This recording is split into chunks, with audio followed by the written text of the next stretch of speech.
conversamos hoy y saludamos ahora al profesor Eli Ocaña, decano del Colegio de Profesores del Perú, para hablar acerca de este proceso de adaptación y retorno a las clases presenciales.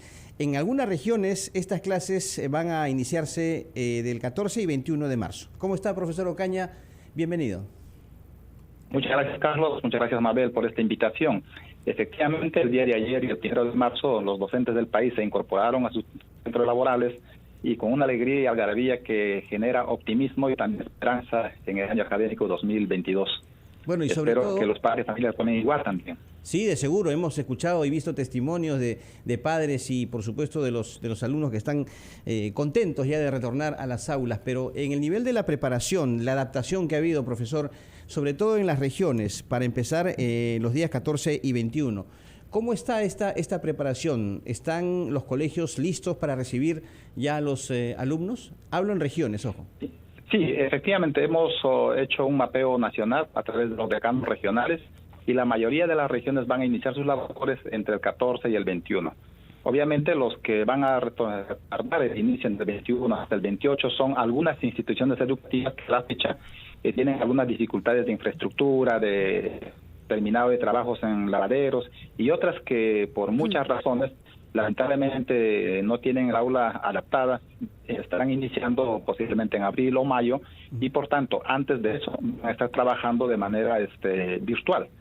Pero la mayoría de las instituciones educativas, sobre todo las zonas urbanos marginales, las zonas rurales y alejadas que tienen poca cantidad de estudiantes o tienen estudiantes por debajo de 20, por ejemplo, normalmente van a estar iniciando labores a partir Profesor Ocaña, marzo. Explíquenos, por favor, en realidad a todo el Perú, ¿por qué es que se encuentran muchos colegios en tan mal estado? ¿Qué ha pasado en estos 2 años? Porque son colegios que visiblemente están abandonados, a los cuales no se les ha pasado ni un trapo en este tiempo de pandemia.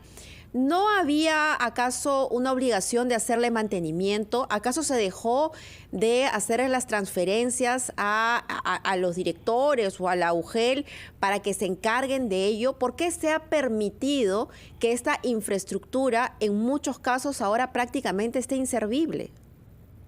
Lamentablemente la gestión del Ministerio de Educación y las direcciones regionales o unidades de gestión educativa local, cuando vino la pandemia y se hizo los confinamientos, prohibieron el trabajo presencial, de tal manera que inclusive a los trabajadores administrativos le dieron trabajo remoto, de tal modo que no había personal dedicado a la limpieza y al mantenimiento de los mobiliarios, de la infraestructura, del pintado y otros. Pero más, eso es realmente ilógico. Cualquiera que tiene una casa o vive en un espacio sabe que, no sé, si un caño yo lo dejo de abrir por meses, cuando lo vuelva a abrir, todo eso va a reventar por la presión, porque ya, a ver, es como la casa tiene vida, ¿no? Y si uno lo deja morir, es así, eso pasa. ¿Cómo es posible que eso se haya permitido en 2 años, nadie haya ingresado a hacer mantenimiento a esas escuelas? Sí, lamentablemente eso ocurrió. Cuidar los recursos económicos, pues la afán de no gastar los soles en ese mantenimiento, y hoy estamos enfrentando este problema. Según el mismo informe del Ministerio de Educación, el 39.3% de instituciones educativas requiere una sustitución total y un 71% algún tipo de intervención. Eso significa un alto presupuesto. Incluso nos hablan de 111 mil millones de soles, que es un dinero que necesita en el momento. Pero por otro lado también entender que esto es fruto del descuido permanente al sector educación de por años, no solamente es del tiempo de pandemia, sino de por años, esta carencia de infraestructura educativa. Y en esas circunstancias de las que usted nos habla, ¿cómo se puede lograr o configurar un óptimo retorno de los chicos a las clases presenciales en medio de esa situación de infraestructura tan negativa, con tanta desventaja? Sí, lamentablemente eso ha ocurrido. Nosotros hemos insistido desde meses atrás en el sentido de que haya un trabajo colaborativo, vinculante entre el Ministerio de Educación, los gobiernos regionales, los gobiernos municipales, pero que sobre todo haya recursos económicos, porque sin ello es difícil. La voluntad no determina los cambios que se generan en infraestructura educativa. Por tanto, hoy hay que enfrentar este reto y sobre todo en instituciones educativas ubicadas en zonas urbanas que no tienen patios suficientes, que tienen aforo de 35, 40 alumnos por aula, donde lamentablemente va a ser imposible atender a todos los estudiantes de manera presencial. ¿Y ha existido, profesor, esa relación fluida que usted habla entre los diversos estamentos del Estado, incluido por supuesto el Ministerio de Educación? Ustedes, por ejemplo, los profesores del Perú han sido convocados para coordinaciones respecto a un óptimo proceso de retorno a las aulas? En un principio decía que la voluntad no es suficiente, por tanto ha habido reuniones, coordinaciones entre la representación magisterial y algunos gobiernos regionales o municipales. Sin embargo, lo que determina aquí es la inversión y el mantenimiento, las tomas de decisiones. Imagínense la infraestructura construida a partir del 2017 en esto llamado Reactiva Perú, esto de emergencia que se hizo en el norte. Son infraestructuras que tienen por años que hasta ahora no se concluyen, eso es lamentable. Pero por otro lado también tenemos pues una mala inversión, somos tan ineficientes en la inversión de infraestructura educativa y eso también afecta lamentablemente al proceso educativo.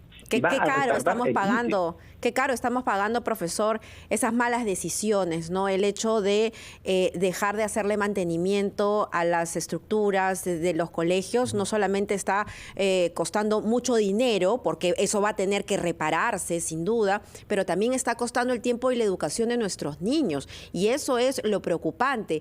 ¿Qué posibilidad hay de que, por ejemplo, las direcciones regionales se pongan un poco más creativas y se busquen espacios abiertos, se busquen espacios públicos abiertos y se acondicionen para poder hacer que los niños vayan a clases de manera presencial, no necesariamente dentro de los colegios? La Municipalidad de Lima, por ejemplo, lo ha estado haciendo durante pandemia, ofreciendo sus oficinas. ¿En algún otro espacio esto se podría hacer? ¿Necesitamos pensar un poco fuera de la caja, como dicen por ahí?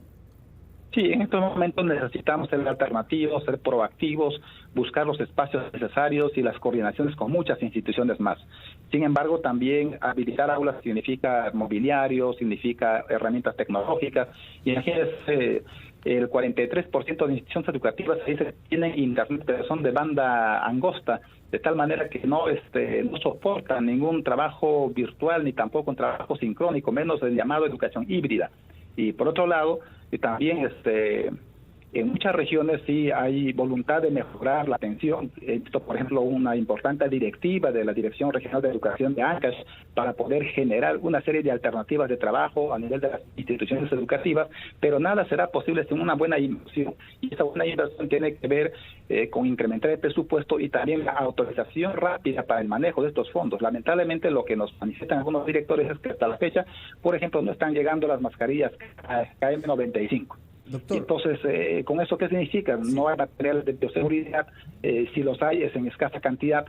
Y por otro lado también necesitamos un manejo eficiente de los tiempos de los aforos. Esa anulación de los aforos por parte del ministro de Salud de manera irresponsable lamentablemente va a tener también consecuencias. Si nosotros hemos manifestado, tendrá nombre propio. Y hasta la fecha el Ministerio de Educación, por ejemplo, no ha emitido todavía una directiva en el marco del decreto supremo 048. Por tanto, también muchos directores de las instituciones educativas están esperando esa respuesta. ¿Usted considera, profesor, entonces que esta apertura al 100% de los aforos puede ser perjudicial en el proceso de retorno a las clases? Lo dicen muchos especialistas y también los mismos padres. Hay un sector de padres de familia que a través de las redes y otros están manifestando su disconformidad. Para nosotros los docentes sí, hay una necesidad de trabajo presencial, hay una necesidad de atender mejor a nuestros estudiantes, pero si las condiciones físicas de infraestructura, como estamos hablando, y por otro lado de mobiliario, y aún todavía la presencia de las variantes del coronavirus, requiere en todo caso una mejor atención y dedicación del cuidado de la salud, no solamente de los estudiantes, sino también de los mismos docentes, porque los docentes, por la edad que tenemos, superior mucho, de 50 a 55 años de edad, que tenemos comorbilidad, estamos en riesgo. ¿Y cómo ha marchado para usted, una respuesta bien concreta, por favor, este proceso de vacunación a los docentes?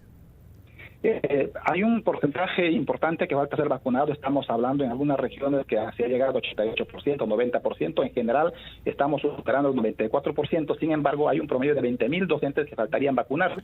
Eso estamos hablando de la primera y la segunda dosis. Pero con la tercera dosis estamos por debajo del 60%. Y en las últimas semanas, Carlos, se ha bajado la incidencia de vacunación, sobre todo también a los estudiantes. Y en algún momento se vacunaba 30.000, 40.000 por día. En los últimos días se está vacunando 8.000, 9.000. ¿Por qué? Bien. Por la renuncia del equipo técnico de MINSA. Muy bien, profesor Ocaña, muchísimas gracias. La verdad es que si nos ponemos a esperar que la infraestructura esté bien, probablemente esperaremos hasta el año 30. Así que eso no puede ser. Tenemos que pensar más allá, buscar espacios para que los niños puedan interactuar con sus maestros, fuera inclusive de los institutos educativos, polideportivos, canchitas, qué sé yo, oficinas que puedan donar las mismas empresas privadas, no lo sé. Esto es una cruzada de todos por nuestros niños. Tenemos que ponernos las pilas de una vez. 7:30.